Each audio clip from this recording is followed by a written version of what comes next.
First and second, I was old enough to be their dad. I was 38 and they were like 21. Dan, Carol, behind I'm your- sorry to interrupt. Will you grab Sonny at 6 o'clock? behind your back, Dan, you're called the Silver Fox. Does that make you feel better? Yeah. Thank you. Yeah.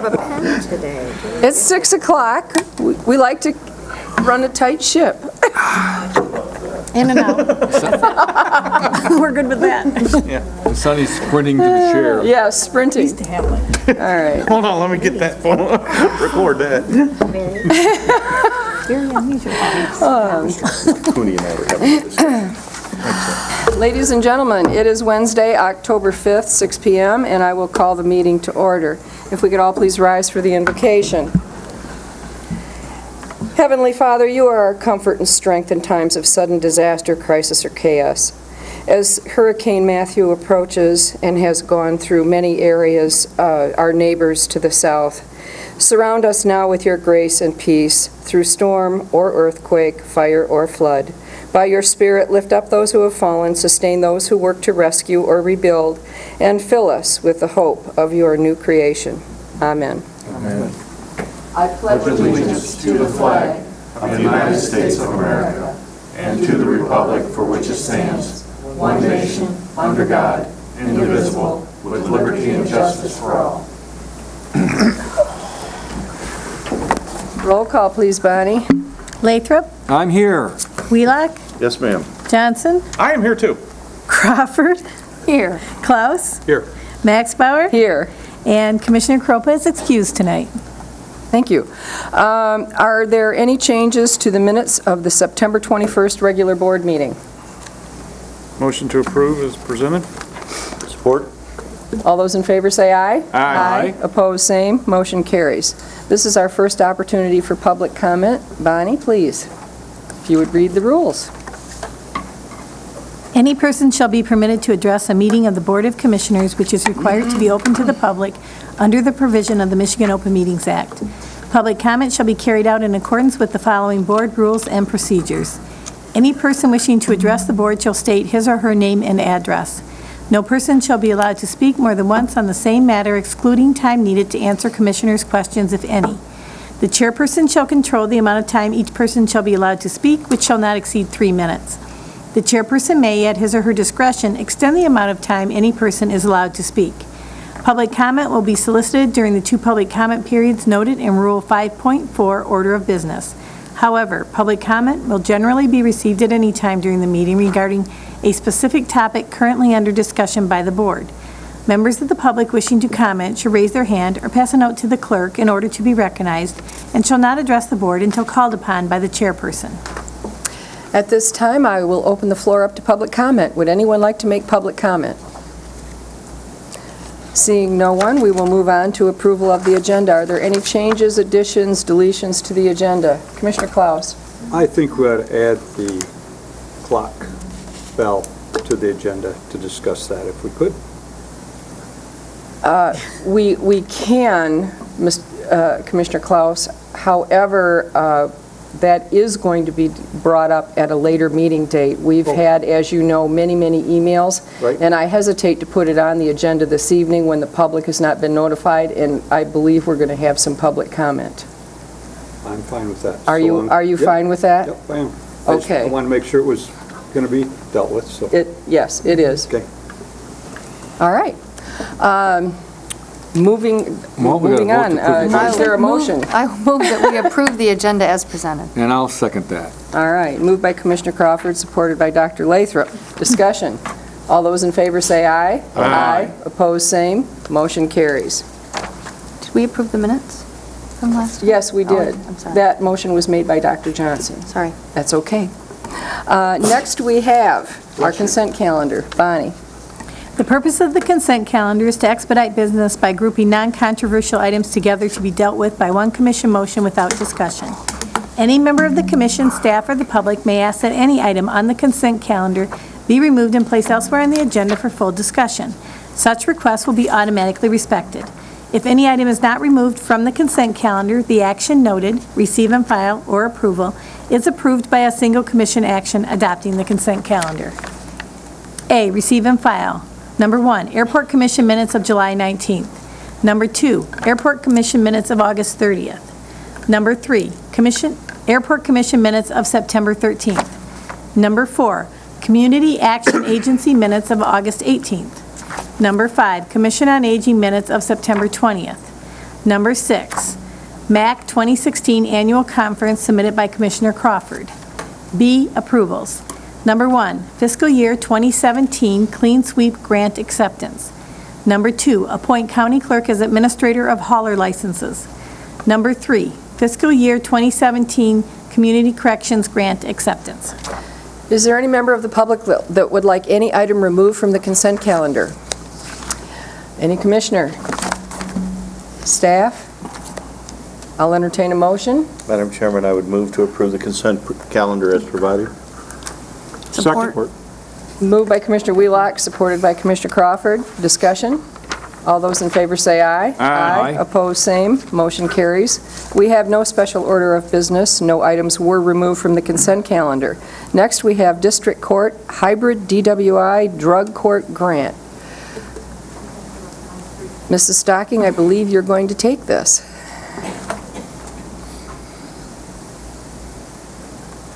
Good evening, Carol Stocking, Court Administrator with the District Court. So, I have presented to you our $50,000 drug or hybrid court grant from State Court Administrator's Office. I don't know that I have anything more to say than what's been presented. I'd be happy to answer any questions regarding what's been presented. Are there any questions? Is there a motion? That was easy. I was a little surprised it wasn't on the consent calendar. Sorry that you had to come this evening. You could have stayed home. I just have a comment, I guess, unless you want to do the motion first, and we can. Why don't you, I'll move to approve the recommendation of the grant for the hybrid DWI drug court. is there support? Support. Moved by Dr. Johnson, supported by Commissioner Wheelock. Discussion, Dr. Johnson. Yeah, I mean, it's, we can lock up these people all we want, but unless we do some treatment, it's not going to hit or help. I mean, that's one of the toughest things to do, is to break that habit. I mean, you ask a smoker how tough it is to quit smoking, and drugs make it even worse. The heroin and meth really become addictive like that, and until you get these people treatment, you're going to keep seeing them. Yes. So really, in the long run, it'll save money, save lives. I mean, these families that go through this too need help too. So hopefully this will incorporate some of that too into We're hopeful. All right. It's the plan. Any additional discussion? All those in favor say aye. Aye. Opposed, same. Motion carries. Thank you. Thank you. Old unfinished business, approval of payment of $150 to Wheelock and Sons. Is there a motion to approve the payment? I'll make a motion to make the payment to Wheelock and Sons for $150. Is there support? Supported by Dr. Johnson, moved by Dr. Lathrop. Discussion, Commissioner Maybe Wheelock. just for the purpose, or the public that may question why we're doing this, our Facilities Management Department contacted our shop 2 weeks ago, something like that, on the 20th of September.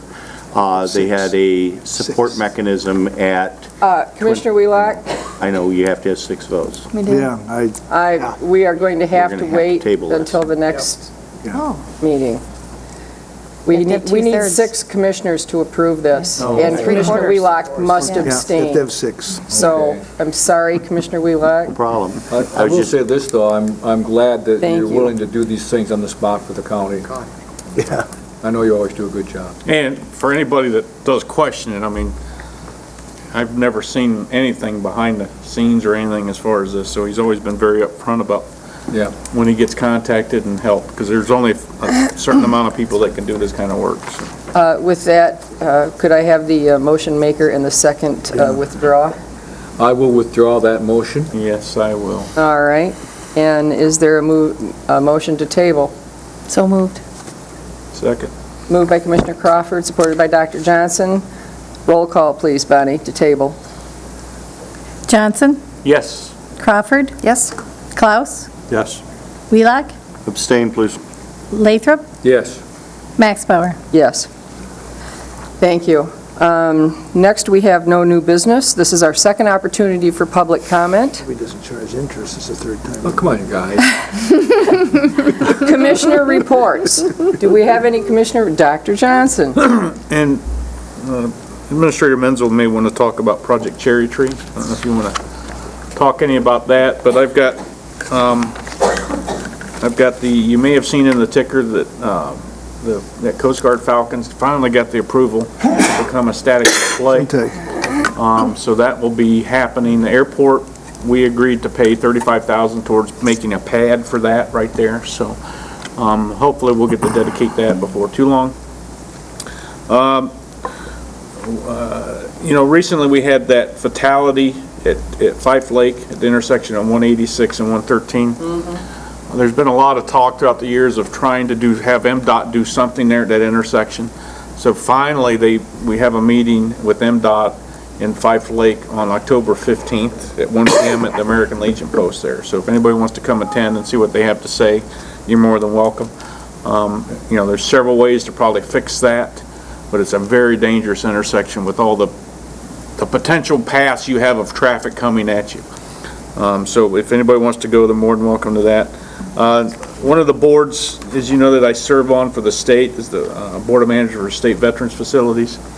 I missed several meetings here because we were on a fast-track committee to try to do some looking at modernizing the state veterans homes. So we wrapped that committee up. We submitted our report to the governor. He approved it. So we now have legislation in both the House and the Senate on moving forward with basically revamping the way the state takes care of our veterans. We'll go from a board of managers to an authority, which will allow them to bond to build homes, and the plan right now is to build 6 new homes. We currently have 2, one in Grand Rapids and one in Marquette. Rebuild those in the smaller facilities, and then the other 4 throughout the state. So a lot of work been going on behind the scenes for that. And we had legislators from both sides of the aisle on the committee, which greatly helped. So, and if you want to talk about Project Cherry Tree and your trip to Washington. Well, there will be, we did a interview with the Record Eagle yesterday, and I'm expecting an article, and it was John Sykes and David Dave Mikowski and myself, so that should be pretty detailed. We spent about an hour with them, so I'm thinking you'll get a lot of information, but and please help me, Commissioner, if I missed something. The trip was very, very effective. We had the tribe with us, and that was very helpful. We got into very high levels, which was to the second in command of the veterans, and he had all of the key players there, and the teleconferencing call with probably another 6 or 7 people. We found a lot of interest in the plan that we had presented. We've had follow-up calls to all of those people. I know Dave and John had a teleconferencing call with the head of grants and his deputy chief today. I think the way it's going to come out is we're proposing something new to them to build on a new way of delivering service. But we've also found that there are I wouldn't call it pockets, but areas of interest, cemeteries, for example, and Chief of Staff sat to my right in the meeting, and he's interested in following up with it. I can tell you the reason I know they're interested, because after the meeting, they stayed and wanted to talk to us after it broke up.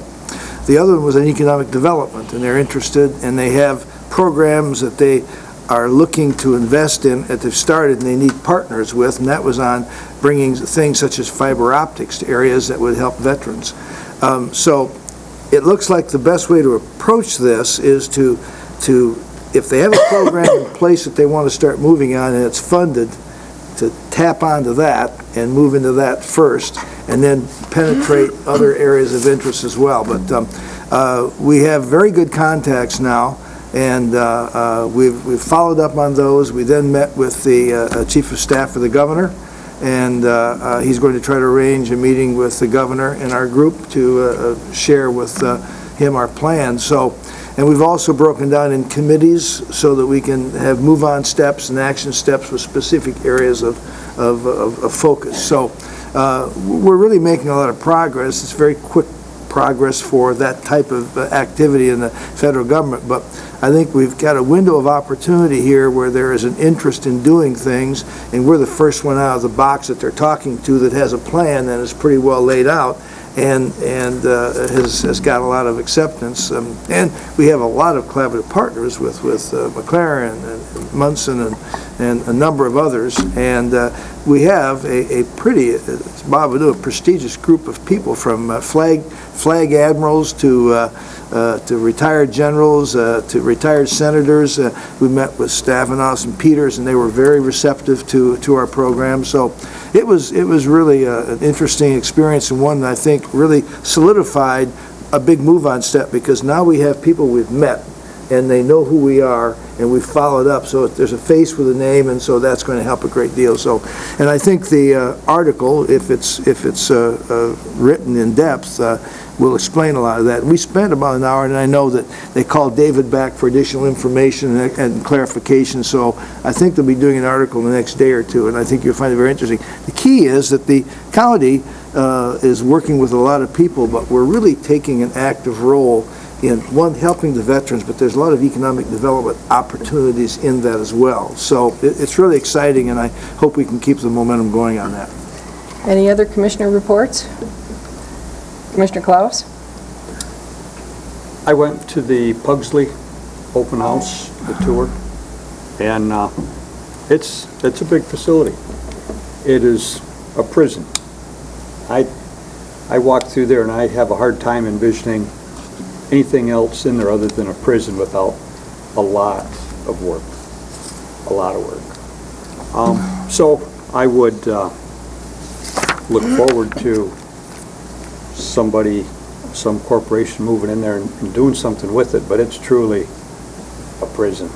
And it's not, I mean, I don't know if it was maximum security, but the only gate or bars that slammed shut when you walked in there was the one right at the front door. So once you got in there, then it was all like open campus. But it was interesting. Probably one of the most interesting conversations I had was in the tour we had in the group that I was in. Senator Schmidt was in there, and we got to the area where the prisoners had a woodworking shop. And he was talking it up that, you know, he was pretty proud of it because he must have been instrumental in it. And I told him that I used to own a business that built wall panels in Buckley. And we used to provide wall panels for Habitat for Humanity. We also used to construct the homes for Habitat for a donation, you know, just for goodwill. But when I told Wayne that, he let me know that, well, you know, this little bit of work that you would have gotten out of Habitat wasn't going to keep your doors open. So, you know, he really, his heart's really in the small business, man, I can tell, you know. So anyway, I wanted to share that. So I was pretty perturbed over our senator and his heartfelt condolences of my past business. Thank you. Certainly. Anyone else?